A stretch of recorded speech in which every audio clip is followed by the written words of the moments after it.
This week, we catch up with Strand, Maddie, and the rest of the Clark family and find out how, with a lot of hard work and trust, they were able to build a strong and safe community where they could live better lives. Until the night that Mel showed up, and the rest of his vultures. It's the Clark story on this week's Fear the Walking Dead. Season 4, Episode 2. Another Day in the Diamond.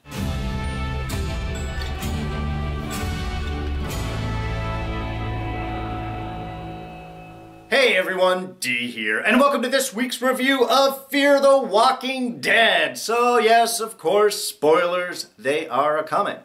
Alright, so last week we are of course following Morgan's trek from The Walking Dead to Fear the Walking Dead. Got to meet John and Althea, wonderful new people, and ending up running into the Clarks plus Strand and Luciana. Well, 2 of the Clarks, 2 out of 3. And so this week we get to hear their story. What has this group been up to since we last saw them? We have had a time jump, of course, so lots of things, lots of time for stuff to occur. They definitely looked a bit ragged. So here we find out about their forming of a community, which I have to say I really enjoyed. Really loved the opening. Loved the setting that they have. You know, that we have a bit of a flashback before versus now as it goes through, and as Walking Dead tends to, very loose on the time frame. Time sort of a different thing in the post-apocalyptic world. So how much time has passed? Well, that was before, and this is now. But the baseball diamond idea I thought was great. Kind of, I don't know if that was a pull-off of Fallout 4 with Diamond City. But it makes sense. I mean, honestly, a baseball diamond is sort of a perfect place to form a camp. It's naturally walled. It has controlled entrances. You have lots of seating areas. You got lots of open space where you can have crops, especially in what this looks like a minor league park. Maybe a AAA ball or something like that. They've got the upper suites, so you've got places. So I mean, I just love the idea of having this as a setting. This really does make sense for a fortified enclosure community, and I liked how they opened things up. Everything looked very normal, you know, they were sleeping in beds and colorful lights, and it's a great way of kind of showing the difference almost between these worlds. Back then, when they had the community, everything was bright and colorful and normal looking. And when we're seeing the stuff in the now, everything kind of has that grittier edge, almost like an old West painting or picture, something like that. You know, just the color kind of sapped out of it. So I like the way that they had sort of set up those two ideas. But again, I think they did a great job with giving us a good setting, and we get to find out that the family, at least for a while, was together. You know, at the end of Season 2, they were all kind of separated out after the dam blew up. So we find out that, well, there was a bunch of story that has happened, and I think they dropped those hints really nicely through this episode. Alright, so overall, I thought it was a good episode. I really enjoyed it. I loved a lot of the background and kind of establishment of where everyone is coming from to meet up with our current present. There were a few moments that I thought were a little weak, that were questionable, and some felt a little contrived, and those kind of marred, I thought, otherwise excellent sequences. The parts I thought they did really well was when it was really more of the character work, the kind of subtle implying of certain things, which alluded to larger stories, which we'll outline really perfectly, I think, in our Scene of the Week for this week. And no, it wasn't anything big. It wasn't a big fight scene or anything like that. It was actually when they were leaving the diamond to go search for Charlie's parents. Because, again, there was just a lot of great structural and story work going on there. One, I love the idea that they don't travel outside of range of the radios. I believe that's what they were talking about right there. their range. Don't get outside of radio contact, then it's dangerous. It's sort of just a good basic rule, I think. And it's sort of an open, flat space. You get a good amount of territory that you can cover that way. But to leave the park to disperse the zombies or get, pull them out of the way, that they're using an automatic pitcher and a baseball bomb. I mean, it's just so perfect for where they are. It's certainly something that is readily available. Just fire that sucker off into the parking lot. It blows up, draws the walkers there, and you can just drive on out. I really enjoyed seeing that.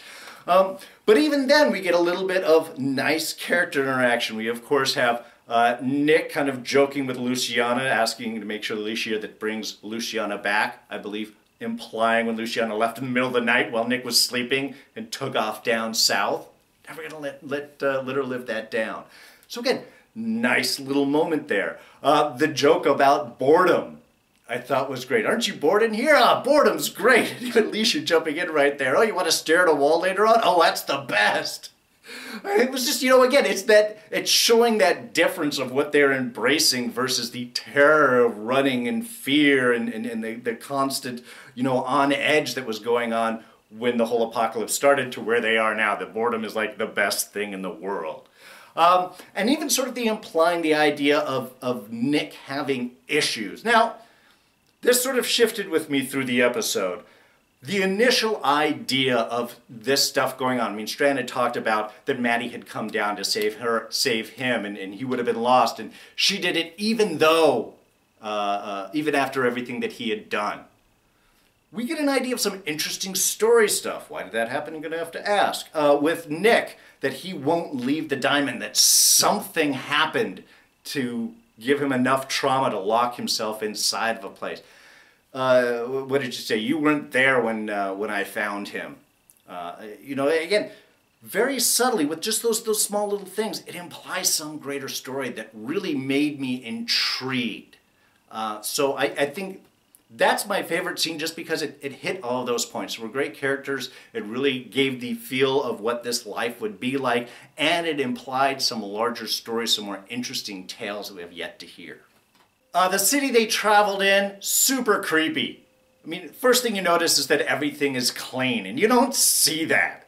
It's like, it's not just free and clean of bodies. There's no bodies, there's no cars, there's no dead, there's no trash. I mean, this place is like super clean. It looked great, but instantly kind of sets things on edge. And I love how that idea slowly creeped on everyone. Strand especially, like, there's nothing here. They even took the light bulbs. So I love that kind of setup. And Naomi, Jenna Elfman's character, great introduction there. Really on edge. I mean, she looks like somebody who has been traveling rough. She's scared, she's shaky, she's got apparently everything on her back that she's not letting go on. She doesn't want to hurt anyone, but she is immediately suspicious. I mean, everything. I thought instantly she grabbed attention. I thought it was a great introduction for a character. And I have to say, I love Maddie's response of just the little subtle click on the radio to let Strand or let everybody else know that she was in trouble. I mean, this is good teamwork right here. I love that small subtle stuff has already been sort of worked out by everyone and they instantly respond. So all of that setup I thought was really cool. And then it went a little bit south for me. The Walker trap seemed a bit contrived. I mean, yes, there's the idea, we're here, we're drawing, you've got forks and spoons that'll make noise, that'll draw walkers there if they're really close. And then speakers to pull them towards the hole, and they fall in the hole and get trapped. Okay. But with Naomi running away, that she runs up these steps and then immediately turns around, doesn't see, backs up basically into that hole, just so we could have that scary encounter, that seemed really contrived to me. I didn't buy it. It annoyed me. And of course, Maddie jumps in to try and rescue. This is establishing Maddie as that new character now that will risk her life to try and save people. So from a character standpoint, I get that. I just felt that whole situation was created just so they could have that moment. And it pulled me out of it. I didn't really believe Naomi running up those steps as opposed to running anywhere else, especially away.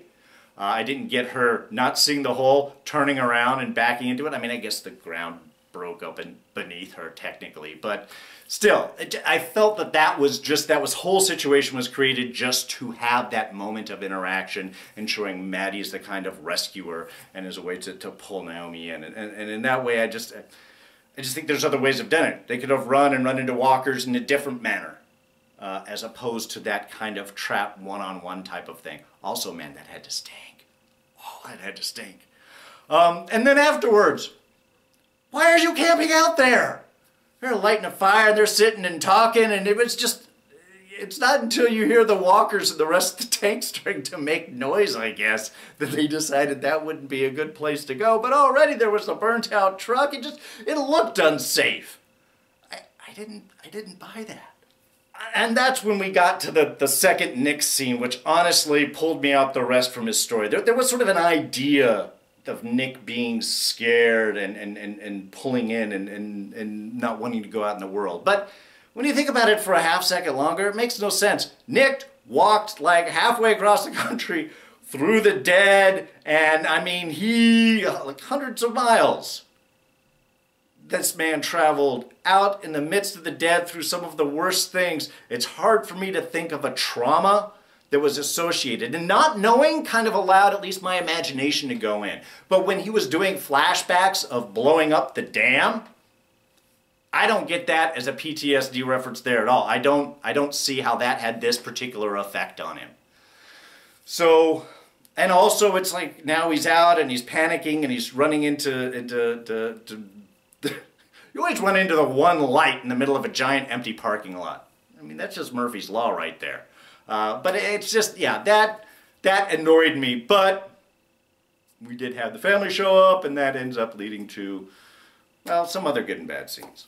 But let's get to Mel and the Vultures, because of course they're apparently going to be our big bad, certainly what causes everything to fall apart at the Diamond. And I have to say I never trusted Charlie. Even from the beginning, this kid looked too clean, looked too sweet. There was just, whatever was going on did not seem to match the sort of PTSD story. She was always the wrong place, always the radio and looking out. I didn't trust her from the beginning. Just something seemed wrong with her. I was like, she's a place, is she a spy, is she something? And yes, that ends up what she's being. She was feeding information back to Mel. Now, we do get to find out what those numbers are that they saw across town and that we had first seen last week. And that is the number of walkers they seem to have picked up from that area. So a little Pied Piper stuff. I love the whole little bicycle thing, running around and playing the waltz and then driving into the truck. And I'm assuming there was a back door or side door for him to get out of there.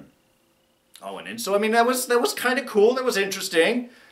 But then they're just pulling up lawn chairs and seating, and all I'm thinking, the first thing I think of when I see these trucks pulling up is, all your stuff now belongs to Negan. Like, oh no, it's not the Saviors down here, right? No, a little different. These are the parking lot barbecue guys, the tailgaters. We could call them that as opposed to the Vultures. What is their plan exactly?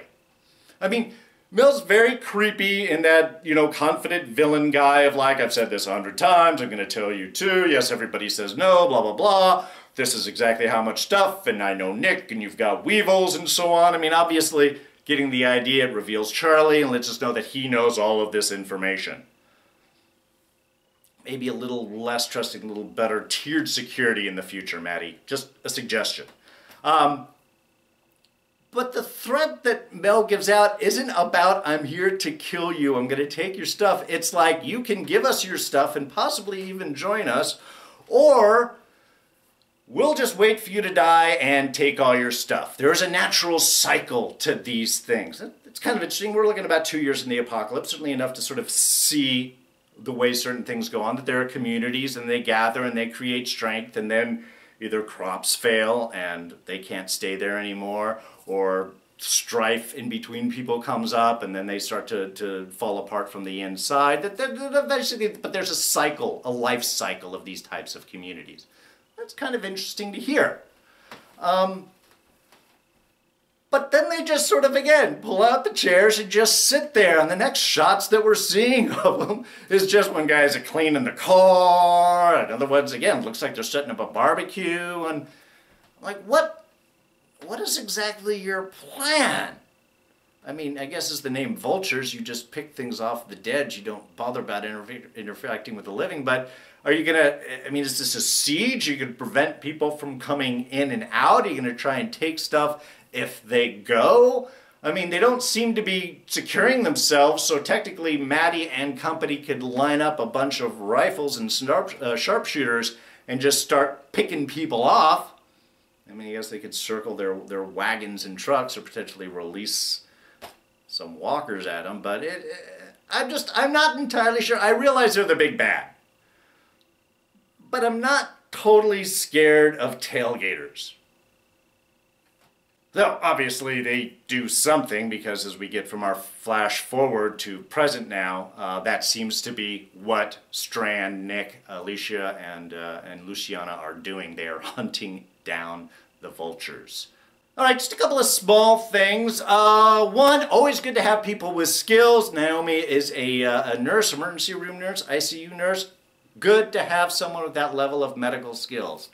However, if you do have that level of medical skills, I would assume you should wash up before tending to the wounded, especially you after you've been submersed inside of tank walker goo.